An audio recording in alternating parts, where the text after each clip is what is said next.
Hello, thank you so much for joining me on today's episode of Be My Guest. Today I want to introduce you to Jonathan. Jonathan is an international model, a very, very successful one. He's also a trainer, he's an athlete, he's all these other things. But the one thing that I want you to know about Jonathan is that he's an all-round good guy. And he is doing so much for male mental health. Now, thankfully, in the past couple of years, that's a phrase that we've heard a lot more about. And it's down to people like Jonathan on why we've heard that phrase a little bit more. But I wanted to know what exactly that means when you're in the darkness. Because it's okay saying, let's just talk about me and mental health. But what does that actually mean? What does that actually look like when you're in the depths of despair? Jonathan opened up about his tragic story that he experienced at a very young age and the effects that it had on him throughout his life and how that led him for decades escaping his feelings, escaping his thoughts, escaping his life. And he had to, like so many other men, reach rock bottom multiple times before he was able to get back up and get on his feet. So this is a conversation about male mental health. If you're a bloke, this is for you. If you're a woman, this will give you the tools that you need to get the men in your life to open up, to get talking, just like Jonathan. So Jonathan, I guess your story starts in 2003. That was the day before your 21st birthday. Yes, that definitely is where my story really begins. The day before my 21st birthday, my mom, who was my best friend, my biggest supporter, my whole world, she passed away very suddenly and very unexpectedly, and it rocked my world. I mean, it really floored me. I didn't know what I was going to do. I didn't see it coming. Obviously, as I said, it was very sudden, very unexpected. And yeah, it was a huge shock as I was coming into adolescence and just kind of getting to know my mom as an adult, as a young adult. You know, the addiction was the Band-Aid, and I'd ripped off the Band-Aid. And now I was bleeding, and I needed to, like you had said a number of times, so poignantly, I needed the tools, and I needed to learn how to be a sober, functioning adult for the first time in my life at 35. I needed to learn that, and I needed to dig deep, and that's what I mean, man. Like, things got really dark because now I'm dealing with stuff from 20 years all the way up to present day. And I don't have anything to fall back on. I have to now face these feelings and, learn these tools and put them into practice. But in the meantime, I've got to take it one day at a time and face these things that I've been running from for so long, very heavily on me, for a long time. Mm-hmm. What was the impact in the weeks, months, even the year that followed? Initially it was definitely denial. There was that absolute denial of, okay, like, she's going to wake up. It's, this is all just a bad dream. Like, it's not going to be. And then the obvious grief, sets in, the, what ifs, what if I was there? It's a real gambit of emotions, if that's the right word. I mean, it's the whole spectrum of emotions that really hit and set in, and they last for, well, till today. I mean, they last for decades. They don't really ever go away. But yeah, the first little bit was definitely the denial, especially being so young, having never lost somebody before. I'll wake up from this dream, or she'll wake up, or something. This is just a mistake. It's not really a thing, but it was in fact a thing, and it is and always will be a thing, unfortunately. Mm-hmm. And at 21, A, you don't have the tools to know how to get through that. And B, you also feel that perhaps you can't talk to people about it. Absolutely, especially back in 2003. It's wonderful now that, like what we're doing right now, and you have this platform where we're talking about mental health, and it's much more talked about. But back then, it was still the Stone Ages. I mean, our parents hadn't grown up talking about mental health, and I had a fantastic childhood where I didn't experience anxiety and the societal pressures of social media and that kind of stuff. It was a very free and a very disconnected childhood, but disconnected in a good way. Just not being so tuned in and having to live up to these standards that we see on social media. But also, yes, I mean, with that mentality that was passed down I'll speak for myself, from my parents. It was keep moving forward. Mm-hmm. I mean, you just, that's what you do. You put your head down and you keep moving forward. Mm-hmm. And I've always been a lot of an isolator as it is. Since then, it's hard to remember who I was before that. But yeah, I just went into isolation and pulled back and, put the mask on, and everything looked and appeared. And I just, like I said, put my head down and kept moving forward like a good soldier, or like I was taught or shown, or like I was supposed to. Did you, because you're putting on a good show on the outside, but inside you've got all of these feelings, and in your mind you've got all of these thoughts, did you try to escape them in any way? Oh man, did I ever. I spent decades trying to escape them. So yeah, soon after that, the mental health issues started to arise. And like I said, I'd never known what anxiety was, or clinical depression, or panic disorder, or self-harm and stuff like that. I just, I didn't know that I was dealing with those things. I just thought, I'm going crazy. And nobody has ever felt this way before, ever. Mm-hmm. And because it was never talked about, and nobody knows what I'm going through. So I started to self-medicate. I mean, the way that I knew and was most familiar with, and that was with alcohol. I mean, I was always a drinker in college. We go through our little party phases, most of us, and have a good time. But it quickly went from a want to drink to a need to drink. Did you notice the difference? Oh, I did. So noticing it was a slow process, but looking back in hindsight, it was a quick shift. And I would tell myself, oh, I'm good. I can stop anytime I want. I can do whatever. I feel like going out and getting drunk on a Tuesday after work, not really accepting and putting the seriousness of, no, you don't want to do this, you need to. And then finally admitting to myself, okay, this disease has taken control of me, and I'm an alcoholic, and I don't know how I'm going to ever get over this, but it's got me. I remember it was 8:00 in the morning. I was skipping work, called out of work to drink. I was having the shakes from alcohol withdrawals, and I cracked my first beer of the morning, and I was like, I just sat there and cried, and thought, like, it's got me. I don't know how I'm gonna get rid of it, but it's got me. So were you drinking every day? Every day, every day. Yeah, I wasn't a just let's have a couple drinks kind of guy.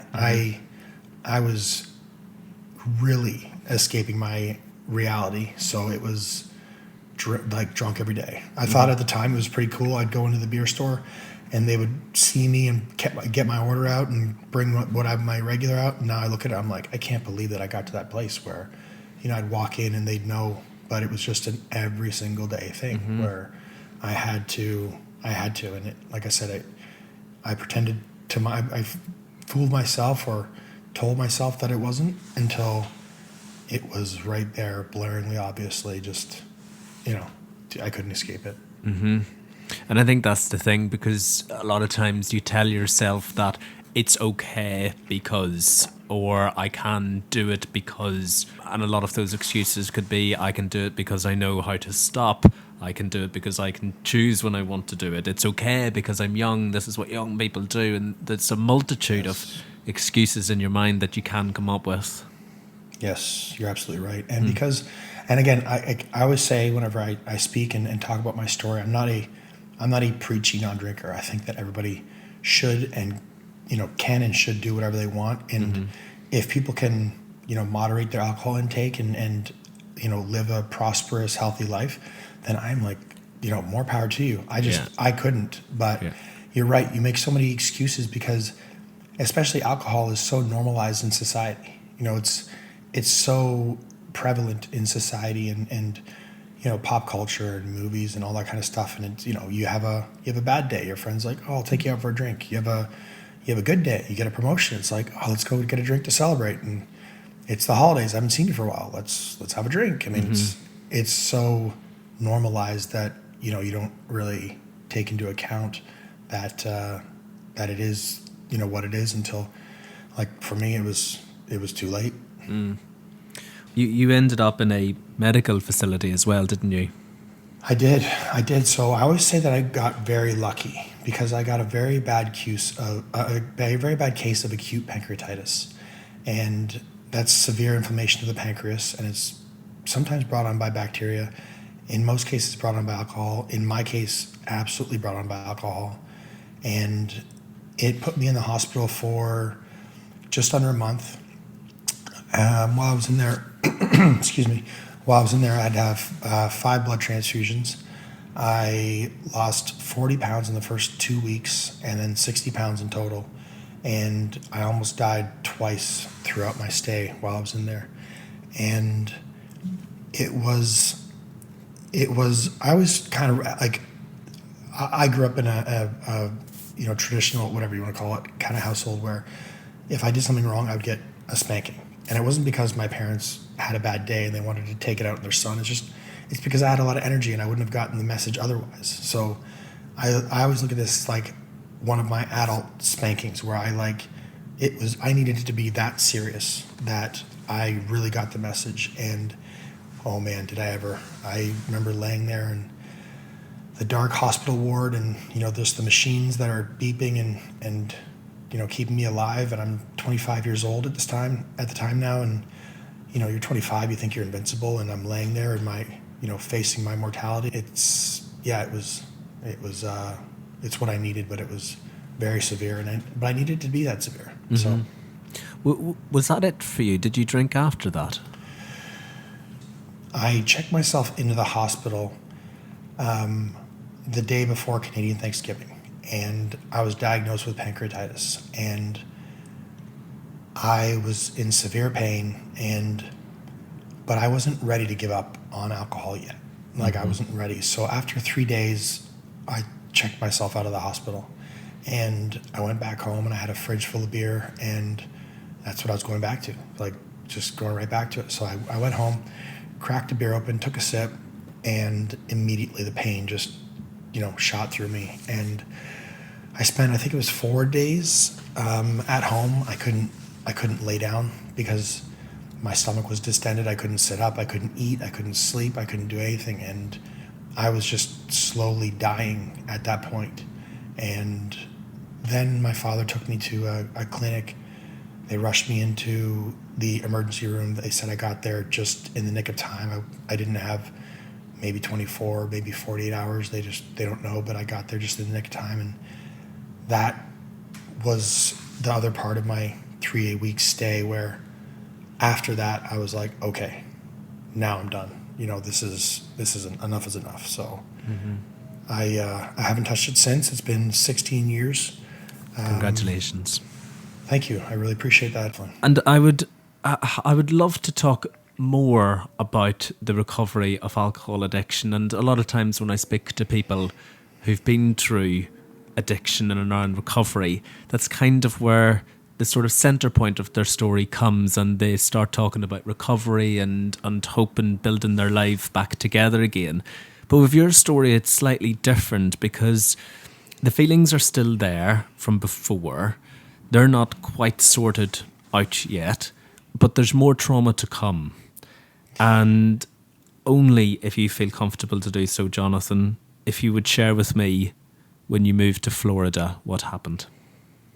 Yeah, of course. No, I'm more than happy to share. And yeah, you're right. I mean, I had not dealt with the trauma and everything that I was feeling from losing my mom. I went back to playing lacrosse. I was playing great, but I had a career-ending knee injury. And I'm a big believer in when one door closes, another one opens. So I thought, okay, it's time to call it a career. But my mom was a model, and I thought, maybe I'll look into doing some modeling. So I started modeling, and it was wonderful, and started just locally in Toronto. And then my first major U.S. market was Miami. Like I was breaking into the big time. It's a major U.S. market, and I got represented. And so I drove to Miami from Toronto, and I was there for 2 days, and I hadn't found a place to live yet. And my agency told me that we have a go see for you. And what a go see is basically a private casting for you when you put out like new pictures or you're new in town and a designer says, or a photographer designer says, I want to meet this person and see for myself if they fit what we're looking for. So I thought, great, 2 days in Miami, I already got, a casting to go see like this designer. I remember my agent said, so the casting's going to be at 8:30 at night. And I'm like, okay, that's weird, but whatever. He said, it's going to be at his house. I'm like, okay, I mean, that's kind of weird, but whatever. And then he said, and just so you know, this guy's a bit of a creep, but if he likes you, he'll book you a lot. And I said, okay, I mean, I'm here in Miami. I need to make a living and make a career. This is my career now. So, okay. So I went over there, and he was a swimwear and underwear designer. He had some stuff for me to try on, and it's not weird for me to go into a casting and just strip down to my underwear or be asked to put on a pair of underwear or bathing suit. So I was doing that, and we're doing some changes, and I'm going to the bathroom and doing some changes and stuff like that. And each time I came out of the bathroom, he was kind of putting himself in a more, I guess you could say, precarious position. And he's checking out the fabric and seeing what, how it looks, and I'm like, what are you looking at? Like it's a Speedo. There's not that much fabric to look at, and like he's really getting, I'm like, okay, whatever, man. Like, just keeping like, okay, this is my job. I gotta. So then come out, do another costume change, and all of a sudden he just pulls my pants down and starts to, sexually assault me. Just like starts to grab me and fondle me, and I'm like, and I'm just like stunned, like just floored. And for those who know me, they know that I've been in a lot of physical altercations. After my mom died, well, just being young and, getting in bar fights and, college fights and stuff like that. And then after my mom died, I had a lot of misplaced anger. So I was looking for fights a lot. And then lacrosse is a very physical sport where fighting is a big part of it. So I never had a problem sticking up for myself or my teammates. So I know how to handle myself and I know how to protect myself. But in that moment, I was so taken aback and just caught off guard and like so floored by like, what is happening? Like what is actually happening right now? How is this happening? So then my next thought was, okay, well, I'm going to beat the life out of this person because that's where my mind went is, okay, I'm going to absolutely demolish this person. And then I thought about it more rationally, and I thought, I cursed him out, told him, keep his job, get the hell away from me, stormed out, and I never told anybody about that. At the time, I never told my agency about that because now it's about 2010, and back then, this is before the Me Too movement, long before the Me Too movement, and if I were to say something, there was a really good chance that I could be labeled a troublemaker or a kind of a problem. You'd be blacklisted, or you wouldn't get work. So, not to mention though, I was confused. I was ashamed. I was embarrassed. I was mad. I was depressed. I was, I back then, it sounds silly to say now, but I thought, okay, well, a man has touched me down there. Now, does that mean I'm gay now? Like, what does that mean? Like, all these things that I just didn't know how to deal with or what to think of. And I just, like I said, I didn't tell anybody. I didn't tell anybody. And a couple weeks after that incident, I started a 8-year battle with an eating disorder. And it was, I always say that I was a functioning bulimic, if you could say, because I would wake up and eat my healthy breakfast, healthy lunch, take my vitamins, eat my dinner, all that kind of stuff. But it was when I was alone and I was left alone with my thoughts. I would just go and get like $100 or $150 worth of junk food and just, sit there and veg out and then regret it and then purge it back up. Mm-hmm. And those two things are two things that I thought I was going to take to my grave: the sexual assault and the eating disorder, because of, like I said, it's not manly, it's embarrassing, it's whatever, it's all those things. It's something to be ashamed of. It's, they're my secrets and stuff like that. But as I get older and I got finally to a point where I came to realize that they aren't those things. They're quite the opposite. When you were at home during that time and you've got those thoughts, and those thoughts turn to feelings and emotion, what does that feel like? What are those feelings? For me, it was anxiety. I would go about my day. I'd wake up, great, ready to go, ready to let's go, charge out, face the day, go out for a big day of castings or shoot, whatever it is, go to the gym, everything. And then it was as I started to get ready to go back home, I knew that I was going home to those four walls and those thoughts. And that was a very anxious, panicky place for me. And it was I need a distraction. I need something that's I always said it's better than feeling my feelings. This is not what I should be doing, but it's better than feeling my feelings. And it was, for me, that's what it was very much. It was also very depressive, very depressing, being in that situation. But I was, exacerbating the depression by isolating myself. And in hindsight, 2020, but yeah, that's what it was for me. It was very anxiety ridden and depressing, for sure. And, as a person back then who still didn't know how to deal with feelings, the tools that you needed, escape is the theme of this story, really, isn't it? Because you've had alcohol, you've had exercise, bulimia in some sense, and then there was the drugs. Yes, it is. It's absolutely about escape or distraction or whatever you want to call it, because I spent some time over in London. I went to New York. I was just traveling around, having a great time modeling, but I started to kind of long for putting down roots. Traveling all the time is great until it's not. You make friends and you're ready to stay somewhere for a bit, and then all of a sudden you have to move on to the next market. Not to mention that I was miss my family and miss my father and my friends and stuff like that. So I decided to put down roots and come back to Toronto. And I wanted to start my fitness business. I wanted to get a dog, my cute little dog Bailey, and I wanted to put down roots. But then I lost the distraction of traveling. That I didn't know that it was as much of a distraction as it was.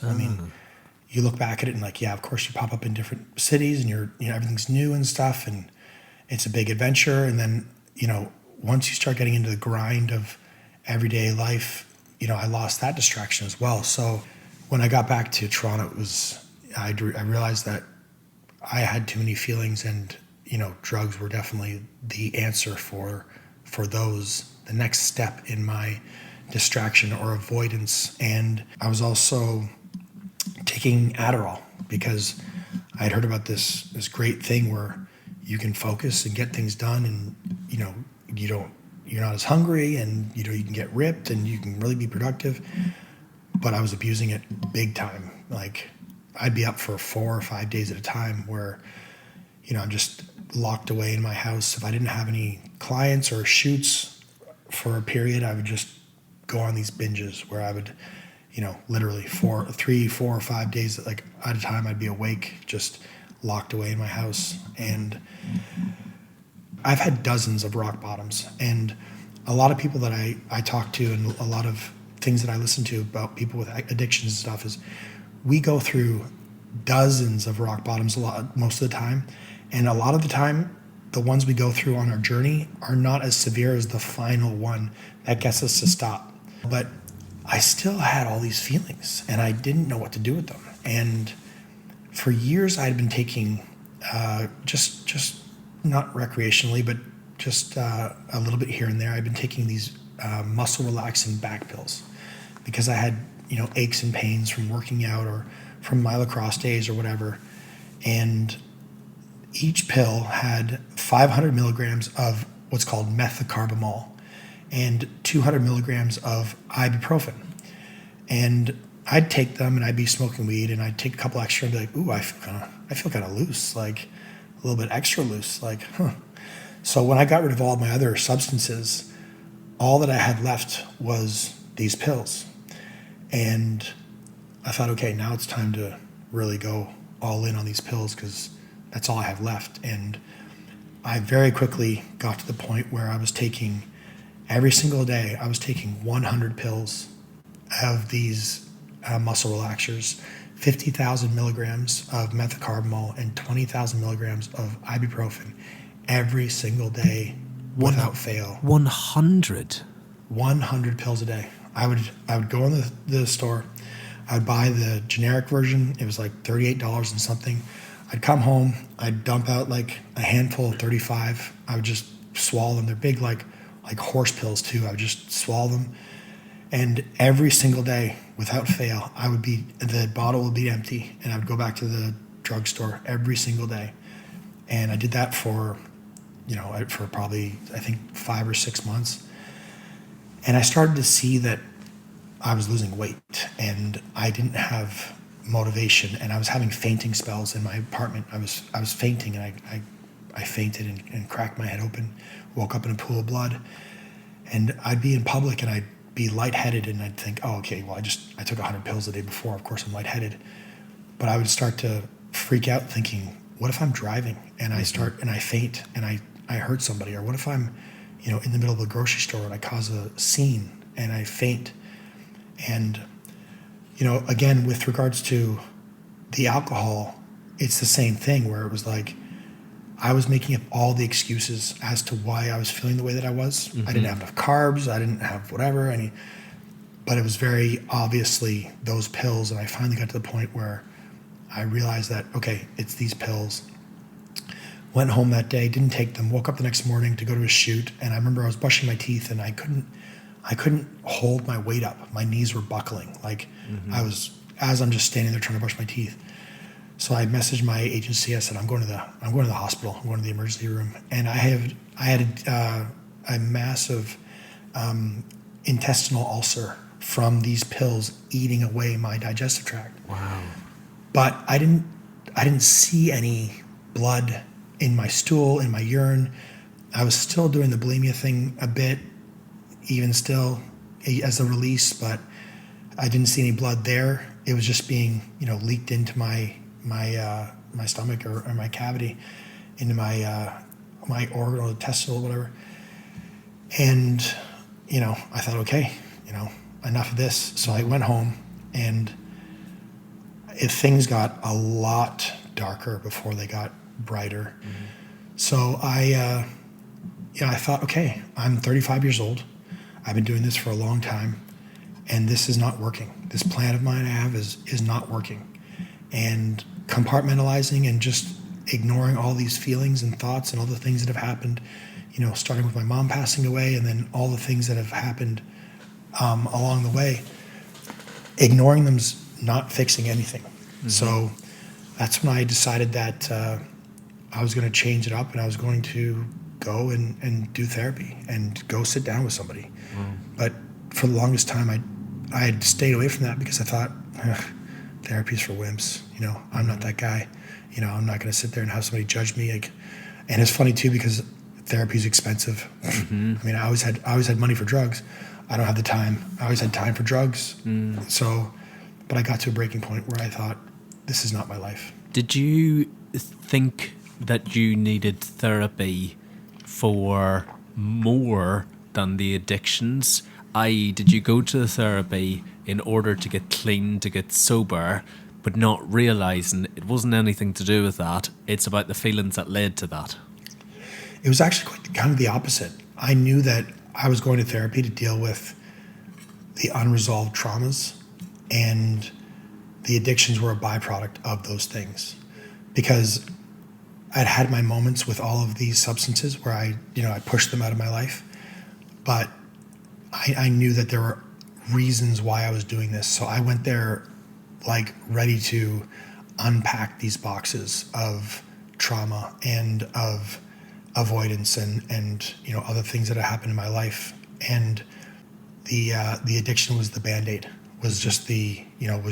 and I'd ripped off the Band-Aid, and now I was bleeding, and I needed to, like you had said a number of times, so poignantly, I needed the tools, and I needed to learn how to be a sober, functioning adult for the first time in my life at 35. I needed to learn that, and I needed to dig deep, and that's what I mean, man. Like, things got really dark, because now I'm dealing with stuff from 20 years all the way up to present day, and I don't have anything to fall back on. I have to now face these feelings and learn these tools and put them into practice. But in the meantime, I've got to take it one day at a time and face these things that I've been running from for so long.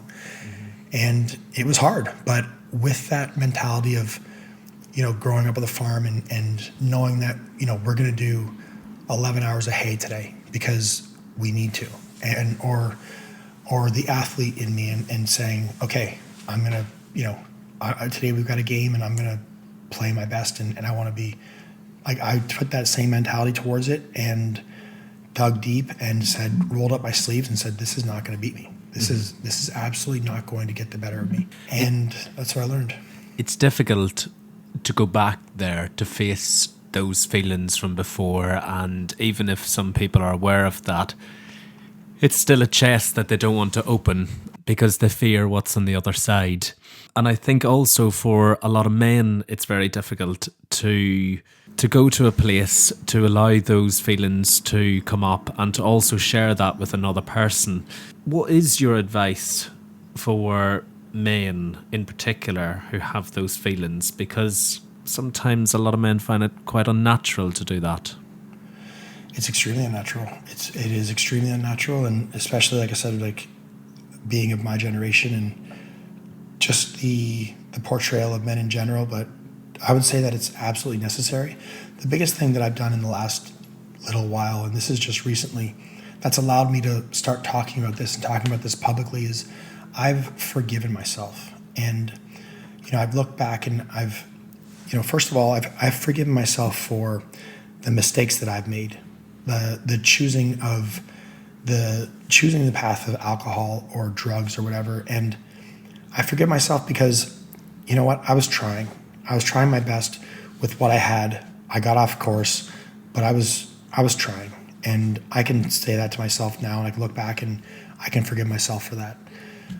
I also forgive myself for the things that have happened to me that weren't my fault, like my mom passing away or like the sexual assault, because those are things that I didn't bring unto myself, but they happened, and that's okay, because they're a part of my story. They're part of who I am. They're a part of what's made me who I am today. And all of that stuff that I've forgiven myself for has made me who I am today. And now I look at myself and I'm very proud, and I'm working really hard, and I love having conversations like this where we can talk, and I can learn things from what you're saying, and we can look at things and reflect. But I would say to really practice gratitude and graciousness, but with society, but also with ourselves. A lot of times we'll put that forward, we'll open the door for somebody, we'll we'll say bless you when you sneeze, whatever, that little stuff.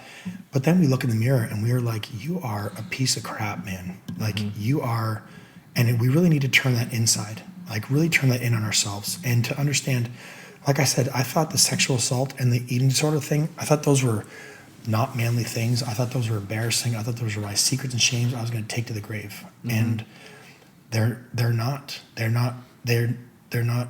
what defines me. They're just part of my story, and I wouldn't be who I am today without all of these experiences. So it's very important for men, women, society, but especially men to really talk and to really find that, and it feels like weakness when you're asking for help. But it really is courage, and it makes all the difference. We have to make our mental health a priority as well.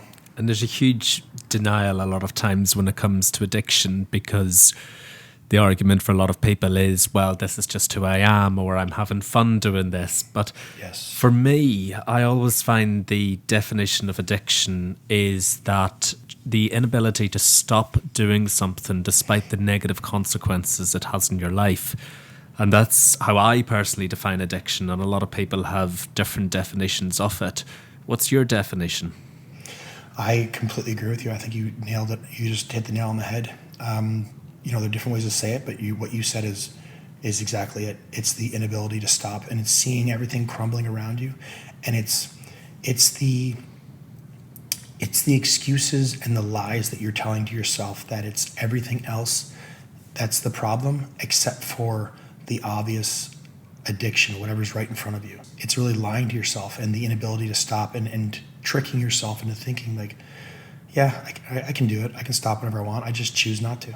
And it's watching your world and things crumble slowly, quickly, whatever it is, but ignoring those things and always finding another reason why it's something else. But you're absolutely right. You nailed it. That to me is it's going from the want, like I said before, I want to go out and have a couple beers with my friends, and then the need. I need to go home and drink 30 beers and just black out for a weekend. So I think you absolutely nailed it.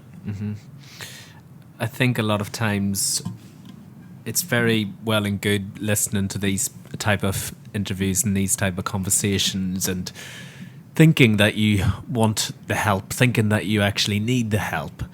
But it's a hell of a lot harder asking for the help, isn't it? It is extremely hard. It is admitting what at the time, and looking back now, it's not, but it's at the time, it's admitting failure. It's admitting it's embarrassing. It's so many things that we don't want to feel and admit to, and it's finally, like they say, the first step is admitting you have a problem, and it's having that conversation with yourself, and then having that conversation with others. Because like I said, I didn't want to go to therapy because I didn't want somebody to sit there and judge me for the things that I did and tell me all of the ways that I'd screwed up throughout my life. Like, I know I'm doing a good job at pretending like that never happened. I don't need to sit there, but I did finally need to have somebody who was educated, non-biased, third party.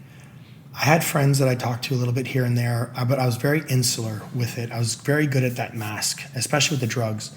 Alcohol was a lot more obvious because my body was changing and stuff, but I was very good. But you're right, it's extremely hard to admit because, like I said, it usually it means I'm failing, but it's not. It's I'm growing. It's admitting growth, and that's the first time I ever said that. That just came to me like as I am talking to you now, and with what you said, it really is. It's admitting that I need to grow, and I need to grow as a human being away from this path and grow in a more positive way. So, and it never really stops either because it's an ongoing process, but a very positive one. In your life today, what are some of the ways that you continue to look after your mental health? So I'm very aware of my addictive personality and the fact that I have a genetic predisposition to addiction and to, go too far with things or take things too far. So I really try and pay attention to that. Like, 2 years ago, if we were having this conversation, I was going to the gym 6 days a week. I was playing hockey on 4 teams, 4 days a week, and I was running 6 miles a day. And I looked at that and I was like, okay, my knees hurt. And I think I can drop the 6 miles a day because, going to the gym 6 days a week and playing hockey 4 times a week, that's enough. And I had to catch myself after, 2 years of doing that. It took me a while to realize that. And now I go to the gym 6 days a week and play hockey 4 times a week, and that's a good balance for me. Mm-hmm. Also, keeping people around me, nurturing friendships and relationships is a big thing for me. And being aware of my tendency to isolate and pull back is important for me. Mm-hmm. And I also know that I cannot put anything to my lips. I can't dabble in anything. I just don't, I can't do that. It's not who I am. The moment the moment I try something and my mind says, oh, that felt good, it's going to be right back to where I started and right back to where I was. It's not going to be I will jump head first right into it because that's where my mind's at and how my mind works. So I'm very aware of that. I'm very routined. I find I relieve a lot of anxiety for myself by living very clean and orderly. Mm-hmm. I just find those things are very therapeutic for me, as well as still doing therapy. Mm-hmm. I've started doing therapy again within the last year, and it's more of just a check-in. It's more of a, hey, I'm spending all this time on my physical body. I need to spend some time on my mental, emotional, spiritual side as well, and just check in. So mm-hmm. Those are the things that I do. When you feel those negative thoughts creeping in, how do you counteract them?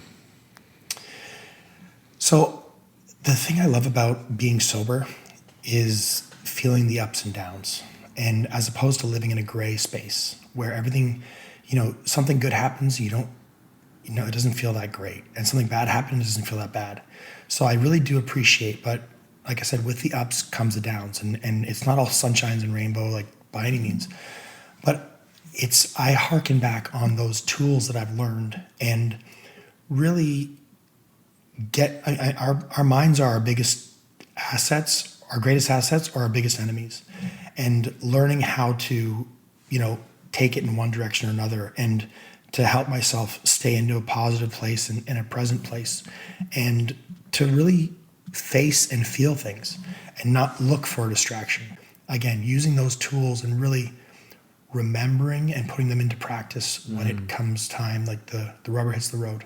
It's just being a little bit kinder to yourself, and you're right, there's no linear way of dealing with mental health. There's no linear way of dealing with addiction. There's no linear way of living. Not every day is going to be better than the next day. There's ups, there's downs, and that's certainly something I'm learning in life. And with that, I guess there's a sense of, because you're embracing the journey, you're also embracing the imperfections in yourself along the way. Yes, absolutely.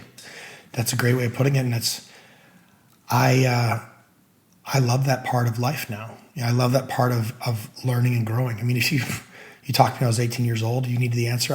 You had a question, I had the answer. I had all the answers. Mm-hmm. I thought I had it all figured out. And the older I get, the less I know. I realize I know, and the more I can grow. And I love that about that. And, having these conversations and the things that we talked about and the things that you've said and, the things that I'm going to take from this conversation. And, it's a really wonderful thing to really continue to realize and humble yourself.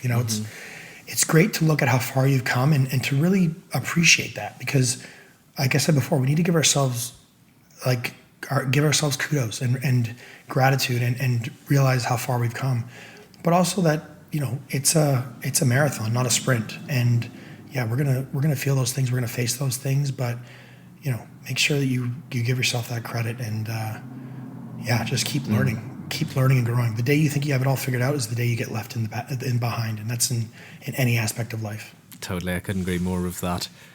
You are an exceptional person, because the ability to know where you are in life now, know who you are in life now, despite what you've been through, and you're able to talk about it, which hopefully will inspire others.